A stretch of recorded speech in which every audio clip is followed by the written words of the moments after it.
Dr. Soren started walking over a bridge. Captain Kirk appeared in front of him. Soren looked at him and wanted to know who he was. Then Captain Picard appeared behind him and said, "He's James T. Kirk." Then I said, "Don't you read history, Doc?" And I literally appeared in a ghost form, floating to the left of Soren. This was my plan, for all of us to block Soren and threaten him to deactivate the probe. Unfortunately, he went the only way that had no one. All three of us tried to grab him, but he got away. Captain Picard said that he needed to get to the launcher. The ribbon will be here any moment. Kirk said that he would take care of Soren. I told Captain Picard I would take him to the launcher. I grabbed him by the waist and flew him toward the launcher. Partway there, my spider sense kicked in, and I told Captain Picard that Captain Kirk needed my help. He said, "Make it so." I put him down and raced over to Captain Kirk. I saw Soren put his weapon to Kirk's head and said, "Actually, I am familiar with history, Captain. And if I'm not mistaken, you're dead." With that, I landed on Soren's head. I changed back to human form and fought him again. He got a lunky punch in, and I went over the edge. I started to fall. However, I shot out a whip line and swung around and kicked Soren in the face. And this time, he went over. I did not mean to do that. I looked down and saw that he had grabbed the rope that was hanging there. I made sure that Captain Kirk was okay, and he said, "I thought you were taking Captain Picard to the launcher." I said, "I changed my mind. I hear the captains can do that."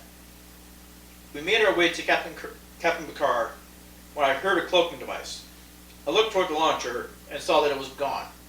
Soren had cloaked it, and I was not sure if it would still fire when cloaked, and I was not about to sit around and wait for that to happen.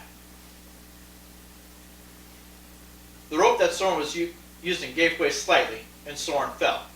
And when he did, he dropped the remote for the launcher and landed on a nearby bridge. I said, "We need that remote." We headed for the bridge. When we got closer, I noticed something did not feel right.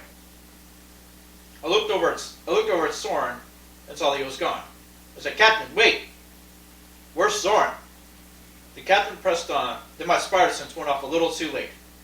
Kirk was crossing the bridge when Soren fired his weapon, splitting the bridge in two. The remote was on one side, and Kirk was on another. I went to the bridge as fast as I could, and got on my stomach and reached for the captain.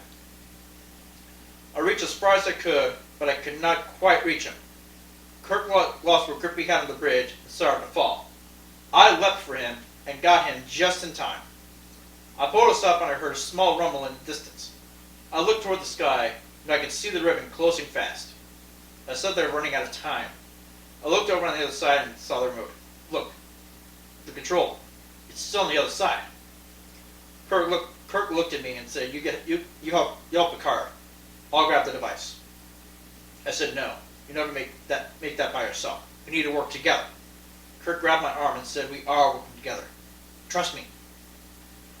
I got up and said, "Good luck, Captain Kirk." Kirk shrugged and said, "Call me Jim." Before I went ghost, I thought, I can't even call Captain Picard by his first name. How am I supposed to call a living legend by his first name? With that, I flew toward Captain Picard. On the way, I thought I heard a very loud crash, but I ignored it. I could see Captain Picard working hard on the launcher when I heard Soren bellow, "Picard! Get away from that launcher!" He pulled his weapon out and pointed at Picard. "Now!" Picard saw me and lifted his arm up. I grabbed him and flew away. I grabbed his other arm and said, "Hang on!" I took us a safe distance away and turned around just in time to see the launcher explode in a great big ball of fire. I asked Picard what he did, and he said he engaged the docking clamps. I smiled and said, "Pretty good idea." Captain Picard asked where Soren was. It was then that the crash finally registered in my brain. I said, "Oh no," and flew us over to where the bridge was and saw that half of it was gone. I looked at the rocks below and saw the other half buried. I flew to the ground and saw a boot. I lifted the bridge up and saw the captain lying there. I already knew there was something that I could do. Kirk looked at us and asked if we did it. Did we make a difference? I smiled and said, we did. Thank you. Kirk smiled and said it was the least he could do for the captain of the Enterprise. It was fun. Then his smile faded and he said, oh my. Then breathed his last. And I bowed my head in respect. Then Captain Picard and myself made a little grave out of some rocks and gave him a small funeral.